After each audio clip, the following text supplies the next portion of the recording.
Pinag-uusapan ni na Christopher Min, Wendell Alvarez at Romel Chica ang posibilidad na magkatuluyan ang dalawang linlang stars na sina Kim Chiu at Paolo Avellino. Sa isang episode ng Showbiz Now na kamakailan, tinanong ni Christy si Wendell tungkol sa posibleng maging relasyon ni na Paolo at Kim sa totoong buhay. Kamakailan kasi ay parehong nasangkot sa isyong hiwalayan sina Paolo at Kim sa kani-kanilang partner. Hindi naman iyon katakataka dahil malakas raw kasi talaga ang karisma ni Paolo ayon kay Christy. Batay sa paglalarawan ng showbiz columnist, ito raw ang mga tipo ng lalaki na suplado at maila pero hindi naman talaga. Matatandaang kamakailan lang ay nainis siya sa nasabing aktor dahil sa maligoy na sagot nito tungkol sa isyong umaaligid sa kanya. Diba? Ang sabi nga natin, dalawang puso ito na nagsumbungan siguro sina Paolo Avellino at Kim Chiu. Okay. Kaso tapos na ang linlang, di ba? Teka muna, bakit ang dami nagrereklamo sa ending ng linlang? Hindi raw maganda. Totoo ba yon? Kasi parang ang mga komento doon na binasa ko kasi daw ang bilis sa mga pangyayari, ganun lang. Ang gagandang ma-action, makwento, madrama, bigla na lang all of a sudden, biglang matapos na lang doon na nakahang yung mga eksena na natapos na lang bigla, eto pala yun. Oo, Yun lang yun, ganun meron din lang. ako mga nakausap na talagang tumututok yan na ayaw bumitiw, talaga hawak sila sa leeg. Pero depressed sila sa ending, di ba? Smayado sila sa Ayun, so tapos na po ang linlang. Pero nagsisimula pa lamang po ang tinatawag na ugnayan daw ni na Paolo, di ba, at saka si Kim Chiu. Hindi kaya kasama sa balising si Paolo, kaya lang tinago, hindi kaya?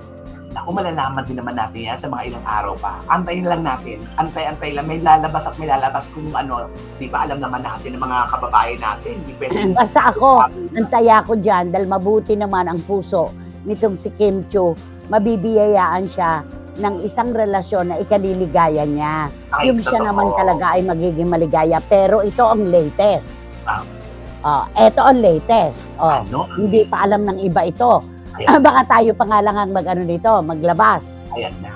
Meron ng bagong show sina Paolo Avellino and Kim Chiu. Sa View daw ipapalabas.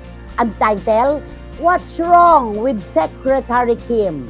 What's So, ano wrong na? with Secretary Kim? Mukha So, yatang totohanan na ite. Oo. Di ba? Kasi alam What's naman natin wrong na pag with madalas Secretary Kim? magkasama mag-artista, di ba, nade-develop yan eh. Yan yung mga, dyan sa Totoo. shooting, nagaganap ang lahat. At lalo pa, ayan na Edilitada, nagbabadya na ang pagpasok niya, At saka, dalawang puso pa naman ito na malungkot. Sige. At gwapo Kaya- at maganda, pinag-uusapan natin dito.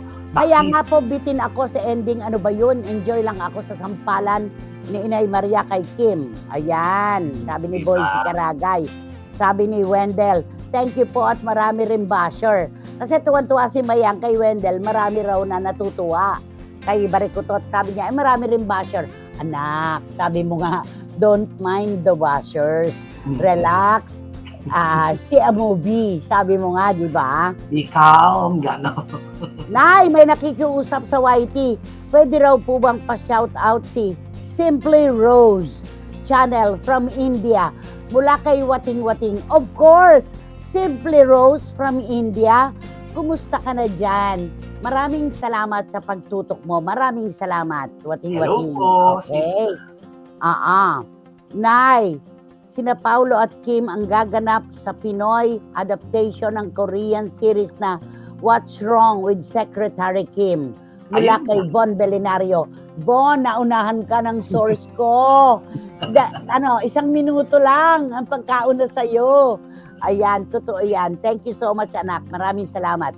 At sabi ni Boycie, ayoko nang tanungin si Sian kung totoo ang Paolo and Kim. Baka kilometro na naman na isagot sa akin. Sabi ni Boycie Caragay, oo nga naman, baka na naman kung ano na naman na kilometro kung ek ang sasabihin. Na hindi Mga sinagot ang eklabus. tanong mo, gano'n. Oo, mga eklabus. Okay lang yan na maraming basher. Sabi nga, life is not too short, di ba, Mama Wendell? Sabi ni Ediletada. Nakakaaliw.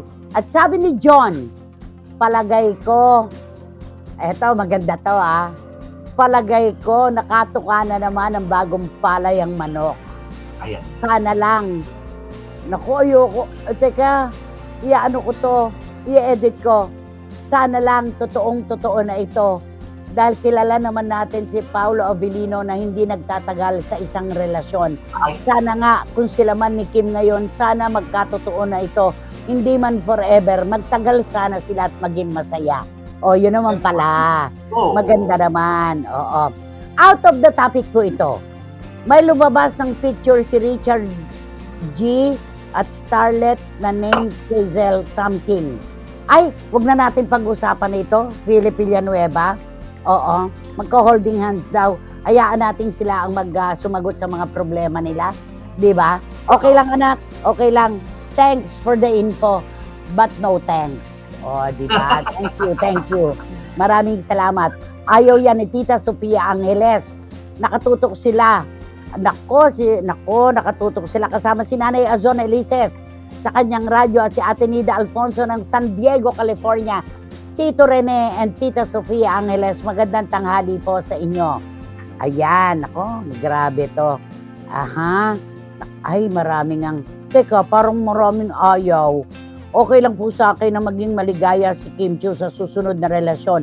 Pero sana hanggang maiiwasan, wag po si Paolo Avellino. Naku, bakit kaya?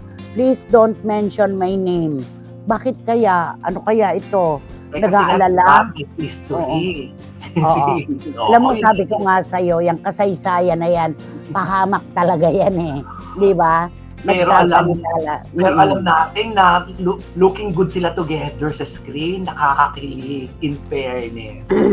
Alam mo, si Ali, ang shooter natin, may erratum Mali po ang na-receive ko na info hapon. Nag-first place po pala overall categories ang Josepi Laurel High School. Sa District 3 Secondary Schools Press Conference. Both English and Filipino journalism. Congratulations. Grade 9 Mount Apo students and grade 7 Bathala students. Nakatutok po kasi sila lahat sa atin. Hello Kaya po. maraming salamat. Congratulations nga naman. Tama yan. Ali, kita-kits tomorrow. Ayan, magkita-kita tayo. Eto, Nay ko po, please don't mention my name talaga. Nay ko po. Wag naman po sana si Paolo Avellino.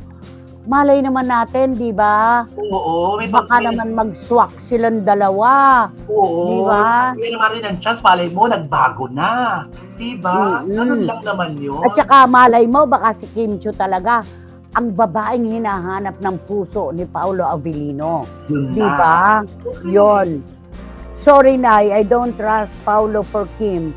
Baka masaktan lang po si Kim na mukha pong matinding magmahal. Sabi ni Dan Clavesillas, anak, bigyan natin sila ng chance. Naku, para naman alam na natin sila na talaga.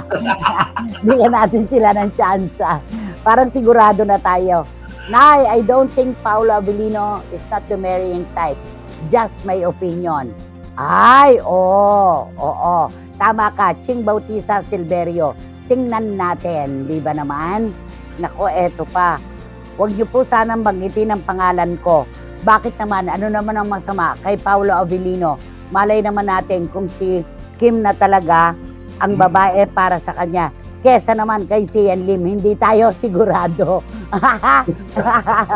Okay, di ko binanggit ang pangalan mo Knowing Barikutot naman po na iistabing lang po sila noon with matching pouted lips pa. Dermatologist din po si Wendell. Ika nga po niya, bahala kayo. Bahala kayo. Bahala kayo dyan, sabi ni Mayang. Ayun. Di ba naman? Okay.